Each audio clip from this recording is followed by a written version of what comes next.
Assalamualaikum warahmatullahi wabarakatuh. Hari ini kita akan belajar tentang pengantara statistik pendidikan. Apa sih pentingnya kita belajar statistik? Sebenarnya statistik itu banyak manfaatnya dan betul-betul perlu dipelajari, terutama pada penelitian yang akan kalian lakukan pada semester-semester ke depan. Sebelum kita bahas lebih jauh, kita akan menyampaikan bagaimana secara statistik itu secara singkat, kemudian apa pentingnya statistika itu dalam penelitian. Sebenarnya statistik itu sudah lama ditemui pada zaman dahulu, terutama pada proses penghitungan mengenai penduduk, perdagangan, kemudian hasil pertanian dan lain sebagainya. Sebenarnya pengolahan informasi statistik itu mempunyai sejarah sejak peradaban manusia. Jadi intinya statistik itu sudah ada sejak ada peradaban manusia. Nah, berbentuk apa? Ya, pada awal zaman Masehi, bangsa-bangsa mengumpulkan data statistik untuk mendapatkan informasi deskriptif mengenai pajak, mengenai perang, kemudian hasil pertanian, dan bahkan pertandingan atletik. Nah, di masa sekarang, setelah berkembangnya teori peluang atau probabilitas, memungkinkan manusia menggunakan data statistik itu untuk memprediksi jauh di luar data yang dikumpulkan, yaitu melalui generalisasi dan peramalan atau prediksi. Nah, apa sih sebenarnya peran statistik itu di dalam penelitian? Ada 3 kategori hal penting atau faktor penting yang tercover di dalam penelitian itu. Yang pertama adalah mengapa kita perlu belajar statistik atau kenapa perlu statistik di dalam penelitian. Yang pertama, di dalam penelitian itu akan melakukan pengukuran atau dalam bahasa lainnya adalah measurement, adalah kegiatan membandingkan sesuatu dengan ukuran tertentu dan bersifat kuantitatif. Jadi di dalam pengukuran ini adalah kegiatan kita membandingkan sesuatu yang kita ukur dengan suatu ukuran tertentu dan bersifat kuantitatif, berarti datanya berupa data angka.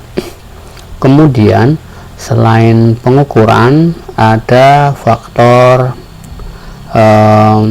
penilaian dan evaluasi. Penilaian di sini atau disebut juga sebagai assessment adalah kegiatan mengambil keputusan untuk menentukan sesuatu berdasarkan kriteria baik, buruk, dan bersifat kualitatif. Ini berkebalikan dengan pengukuran. Kalau pengukuran itu nanti datanya berbentuk data kuantitatif, kemudian kalau penilaian adalah bersifat kualitatif. Nah, yang ketiga selain pengukuran dan penilaian itu ada evaluasi.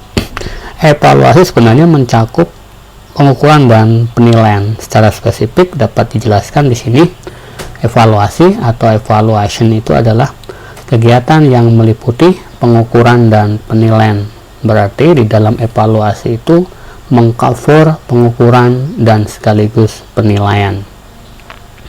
Selain itu, peran statistika di dalam penelitian itu adalah sebagai sarana atau alat yang digunakan untuk mengolah data. Ya, statistika di dalam penelitian adalah merupakan sarana.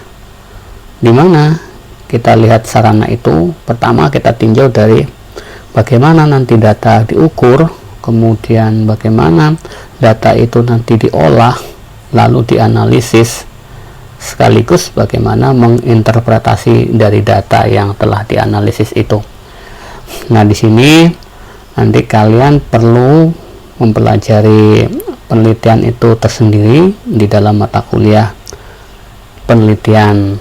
Nah, jadi syaratnya sebelum mengontrak mata kuliah penelitian nanti kalian harus menyelesaikan mata kuliah statistik pendidikan 1 dan statistik pendidikan 2, atau statistik deskriptif dan statistik inferensial.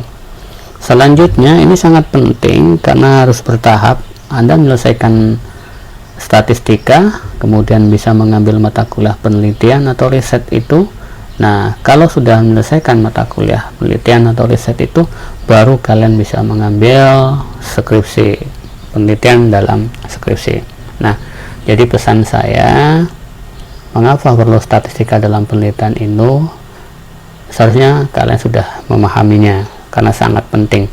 Jadi ketika kita sudah berbicara mengenai statistik, maka jangan berhenti hanya kepada angka kuantitatif, tetapi bagaimana angka itu diinterpretasikan. Jadi jangan hanya berakhir pada angka, tapi beri makna pada setiap hasil perhitungan statistik. Selanjutnya, statistika dalam penelitian itu memang sangat penting kita pahami, tapi kita juga perlu tahu ranah-ranah statistika yang mana yang digunakan dalam penelitian. Kita juga lihat, sebelum kita masuk lebih jauh, kita harus tahu dulu secara sekilas mengenai pengertian penelitian. Saya kutipkan dari pendapat Sukmadinata, penelitian itu adalah suatu proses pengumpulan, analisis, dan pengolahan data yang dilakukan secara sistematis dan logis untuk mencapai tujuan-tujuan tertentu. Ini secara umum pengertian penelitian menurut Sukmadinata. Kemudian jika kita sudah mengetahui pengertian penelitian, maka kita juga harus paham, harus tahu apa sih sebenarnya syarat-syarat untuk melakukan penelitian. Pertama, syaratnya untuk melakukan penelitian itu adalah penelitian itu harus ilmiah, kemudian rasional, lalu empiris dan sistematis. Ilmiah di sini punya maksud adalah penelitian itu didasarkan kepada ciri-ciri keilmuan, yaitu rasional, empiris dan sistematis, yaitu syarat 2, 3, dan 4. Apa pula yang disebut sebagai penelitian yang rasional? Penelitian yang rasional itu adalah penelitian dilakukan dengan cara-cara yang masuk akal sehingga terjangkau oleh penalaran manusia. Jadi suatu penelitian itu haruslah rasional. Selain rasional, penelitian itu juga harus empiris. Empiris di sini dimaksudkan adalah penelitian dilakukan dengan cara-cara yang dapat diamati oleh indera manusia. Namanya diamati itu bisa kita menggunakan indera manusia sehingga orang lain dapat mengamati dan mengetahui cara-cara yang kita gunakan dalam penelitian. Yang tak kalah pentingnya, selain ilmiah, rasional, empiris, satu lagi syarat yang harus dipenuhi dalam penelitian adalah sistematis. Sistematis di sini dimaksudkan adalah penelitian dilaksanakan menurut pola tertentu dari yang paling sederhana sampai yang kompleks hingga tercapai tujuan secara efektif dan efisien.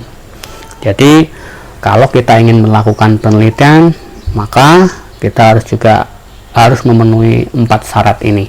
Penelitian itu harus ilmiah, kemudian penelitian itu harus rasional, empiris, dan sistematis. Nah, penelitian berdasarkan pendekatan yang digunakan, maka penelitian itu dibagi 3.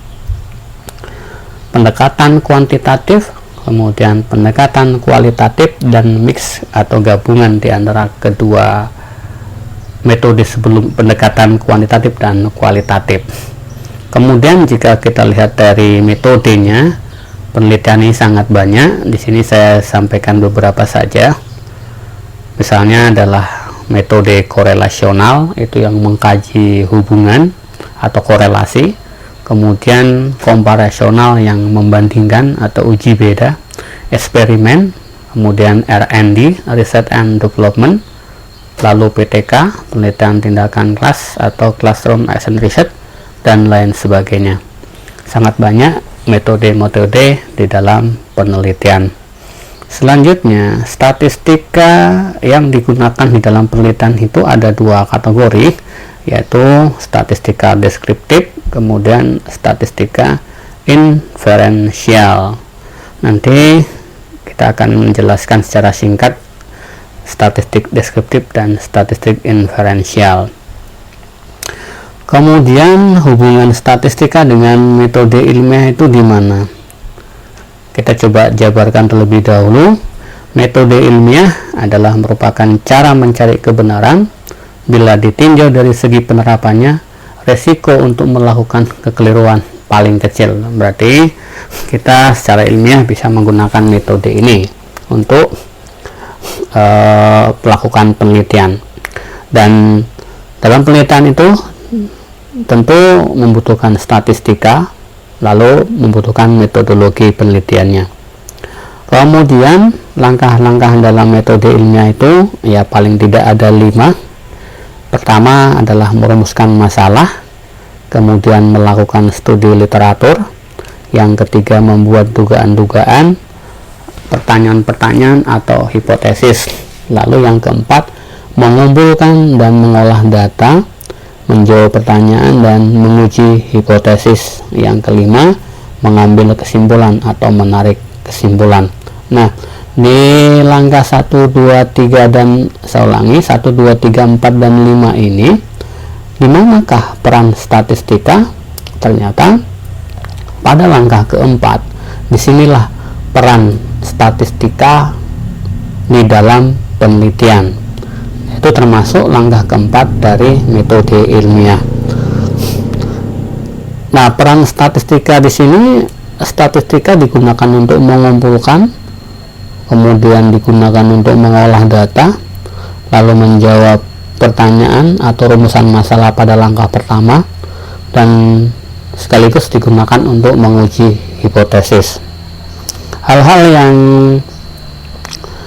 terkait di dalam penelitian yang ada hubungannya dengan statistika itu pertama nanti kita pelajari terkait dengan variabel, kemudian yang kedua sampel, lalu berikutnya instrumen, kemudian data, dan yang terakhir adalah teknik analisisnya. Jadi di dalam penelitian itu maka kita harus bisa menentukan variabelnya apa.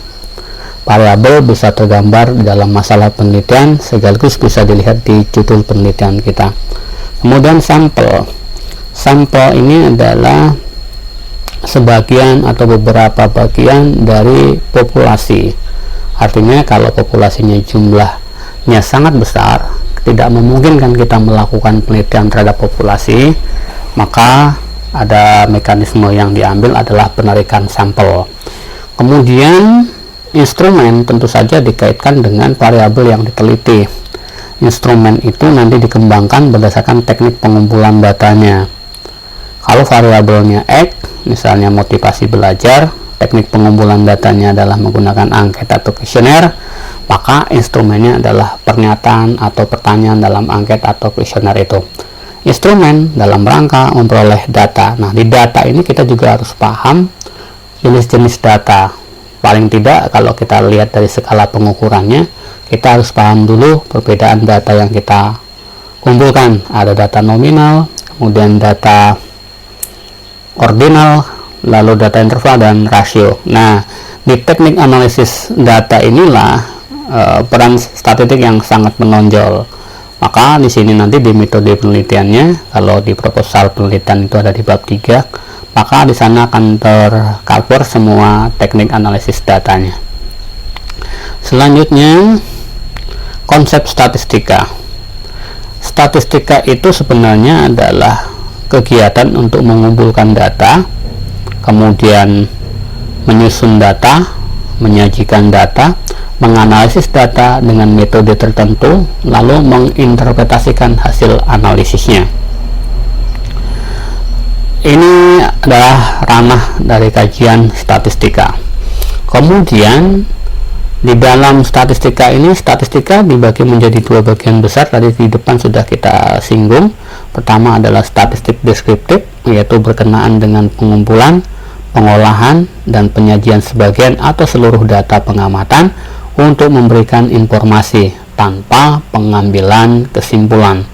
Jadi kalau begitu, jika pengertian statistik deskriptif seperti ini, maka pada cakupan statistika ini adalah di poin 1, 2, dan 3. Nah, poin 1, 2, dan 3 ini, 1, 2, 3 ini adalah ranahnya statistik deskriptif. Lalu selain statistik deskriptif, maka statistik dibagi menjadi statistik inferensial. Nah, statistik inferensial ini adalah mencakup semua metode yang berhubungan dengan analisis sebagian data atau sampel dari keseluruhan gugus data induknya atau populasi untuk peramalan atau prediksi sekaligus penarikan kesimpulan. Nah, di statistika ini cakupannya, jadi yang keempat dan kelima ini adalah sebenarnya ranah dari statistika inferensial. Tetapi statistika inferensial ini akan membutuhkan statistik deskriptif karena dia bagaimana data dikumpulkan, kemudian bagaimana data disusun, lalu bagaimana data itu disajikan. Setelah data disajikan, baru dianalisis menggunakan alat-alat statistik atau rumus-rumus statistik tertentu. Nah, setelah dianalisis, kemudian hasilnya diinterpretasikan. Kemudian kita bicara tentang data. Data pengertiannya secara umum adalah, ini saya kutipkan dari pendapat para ahli. Secara umum, data itu adalah sejumlah informasi yang dapat memberikan gambaran tentang suatu. Nah, suatu itu suatu keadaan atau masalah, baik yang berupa angka-angka maupun berbentuk kategori. Jadi data di sini tidaklah harus berupa angka, tetapi bisa juga berbentuk kategori. Kemudian data jika kita tinjau dari angka atau bukan angkanya, data itu dibagi menjadi dua. Yang pertama adalah data kualitatif, yaitu yang dinyatakan dalam bentuk bukan angka. Contohnya adalah jenis pekerjaan, status marital, tingkat kepuasan, dan lain sebagainya. Kemudian data kuantitatif, ini data yang dinyatakan dalam bentuk angka. Contoh, lama bekerja, misalnya 2 tahun, 5 tahun, 10 tahun, dan seterusnya. Jumlah gaji 5 juta, misalnya 6 juta, 8 juta, 20 juta. Usia 35 tahun, 12 tahun, dan seterusnya. Kemudian data jika ditinjau dari skala pengukuran datanya, maka data itu dibagi menjadi 4, yaitu data kualitatif. Termasuk data kualitatif, jenisnya adalah nominal, ordinal. Kemudian data kuantitatif, jenisnya adalah interval atau rasio. Jadi mana data kualitatif, mana data kuantitatif, itu nanti bisa kita lihat dari data yang kita kumpulkan sesuai dengan variabel penelitian. Nah, kita singgung sekilas saja penjelasan terkait dengan data nominal, ordinal, interval, dan rasio. Data nominal adalah data yang diperoleh dengan cara kategorisasi atau klasifikasi. Ciri-cirinya adalah sebagai tanda atau simbol, kemudian membedakan, posisi data setara, tidak bisa dilakukan operasi matematika. Contohnya adalah jenis kelamin. Satu saat perempuan diberi tanda 1, kemudian satu saat perempuan dikasih tanda 2, misalnya laki-laki 1, kemudian perempuan 2. Jadi 1 dengan 2 itu adalah sebagai lambang atau simbol saja. Kemudian untuk membedakan laki-laki dengan perempuan, posisinya setara, kemudian tidak bisa dijumlahkan. Lalu yang kedua adalah data ordinal. Data ordinal adalah data yang diperoleh dengan cara kategorisasi atau klasifikasi, tetapi di antara data tersebut terdapat hubungan. Jadi ciri-cirinya itu memiliki ciri yang sama dengan data nominal, tetapi di sini posisi data tidak setara, kemudian tidak bisa juga dilakukan operasi matematika. Contoh, kepuasan kerja, motivasi, sikap, dan lain sebagainya. Yang ketiga, data interval. Data interval adalah data yang diperoleh dengan cara pengukuran, di mana jarak antara dua titik skala sudah diketahui. Ciri-cirinya, data interval ini memiliki ciri-ciri nominal dan ordinal. tidak ada kategorisasi, bisa dilakukan operasi matematika dalam hal ini. Contohnya adalah temperatur yang diukur berdasarkan Celsius dan Fahrenheit, misalnya sistem kalender, apalagi hasil belajar, nilai ulangan, dan sebagainya. Ini adalah termasuk data interval. Yang terakhir adalah data rasio. Data rasio adalah data yang diperoleh dengan cara pengukuran, di mana jarak antara dua titik skala sudah diketahui dan mempunyai titik nol absolut. Maksudnya titik nol absolut itu adalah jika hasil pengukurannya itu nol, maka dia adalah tidak punya. Misalnya pengukuran tinggi badan 0 meter, berarti seseorang itu tidak memiliki tinggi badan. Sementara kalau di data interval, nolnya itu bukan nol mutlak. 0 derajat Celcius tidak akan sama dengan 0 derajat Fahrenheit, dan seterusnya. Nah, ciri-ciri untuk interval adalah memiliki ciri-ciri dari nominal, ordinal, dan interval, tidak ada kategorisasi, memiliki nilai nol mutlak, bisa dilakukan operasi matematik, misalnya gaji, skor ujian, jumlah buku, berat badan, tinggi badan, dan lain-lain. Inilah termasuk jenis data jika kita tinjau dari skala pengukuran datanya. Kemudian kita bahas tentang prosedur pengolahan data. Kita harus tahu dulu istilah parameter, karena nanti di dalam statistika itu kita akan berkenalan istilah variabel, populasi, sampel, kemudian parameter, statistik, dan lain sebagainya. Nah, prosedur pengolahan data, kita cek dulu apa yang dimaksud dengan parameter. Parameter adalah ukuran deskriptif dari populasi, nanti dilambangkan dengan simbol-simbol statistik tertentu. Kemudian statistik adalah ukuran deskriptif dari sampel. Lalu berdasarkan parameternya, statistik dibagi menjadi dua, yaitu statistik parametrik, maksudnya adalah statistik yang berhubungan dengan inferensi statistik yang membahas parameter-parameter populasi. Jenis datanya interval atau rasio, kemudian mempunyai syarat distribusi data itu harus normal dan atau mendekati normal. Kemudian statistik non parametrik. Statistik non parametrik itu adalah inferensi statistik membahas parameter-parameter populasi, jenis datanya nominal atau ordinal, kemudian distribusi datanya tidak diketahui atau tidak normal. Jumlah variabel dalam penelitian juga sangat penting kita perhatikan. Berdasarkan jumlah variabelnya, maka statistik bisa kita kategorikan menjadi analisis univariat, yaitu hanya ada satu pengukuran atau variabel untuk n sampel atau beberapa variabel, tetapi masing-masing variabel dianalisis sendiri-sendiri. Itu disebut statistik univariat. Kemudian yang kedua bivariat. Kalau bivariat ini adalah dua variabel, contohnya korelasi motivasi dengan pencapaian akademik. Kemudian yang ketiga adalah analisis multivariat, yaitu mengandung dua atau lebih pengukuran variabel untuk n sampel, di mana analisis antar variabel dilakukan bersamaan. Contohnya pengaruh motivasi terhadap pencapaian akademik yang dipengaruhi oleh faktor latar belakang pendidikan orang tua, faktor sosial ekonomi, faktor sekolah. Jadi berdasarkan parameternya, statistik itu dibagi menjadi dua, statistik parametrik dan statistik non parametrik. Jika kita kaji dari jumlah variabelnya, statistik itu bisa kita kategorikan menjadi tiga, univariat, bivariat, dan multivariat. Nah, untuk statistik pendidikan terkait dengan bahasan kita, apa sebenarnya statistik pendidikan? Saya kutipkan dari pendapat Subana dan kawan-kawan 2005 halaman 15.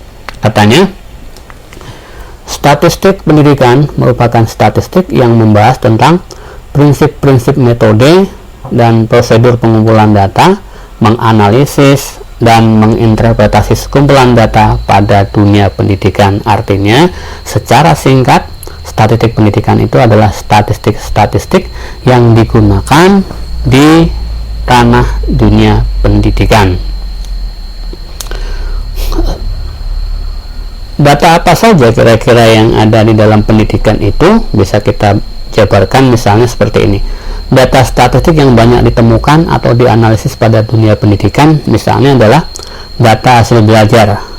Hasil belajar itu bisa dilihat dari nilai ulangannya, nilai lapor, nilai IQ, intelligent quotient, dan sebagainya. Lalu data gambaran tentang siswa, lulusan, guru, dan pegawai bisa juga dilihat dari jumlah siswa, lulusan yang melanjutkan studi, guru berkualifikasi, dan sebagainya.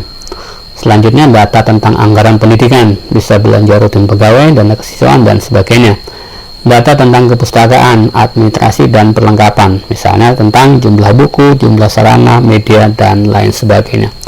Demikian saja kira-kira pengantar statistik pendidikan pada kali ini. Mudah-mudahan bisa menjadi wawasan buat kalian untuk gambaran materi ke depan. Terima kasih atas perhatian kalian. Selamat belajar. Jika ada pertanyaan silakan di kolom komentar. Terima kasih. Saya Heri. Assalamualaikum warahmatullahi wabarakatuh.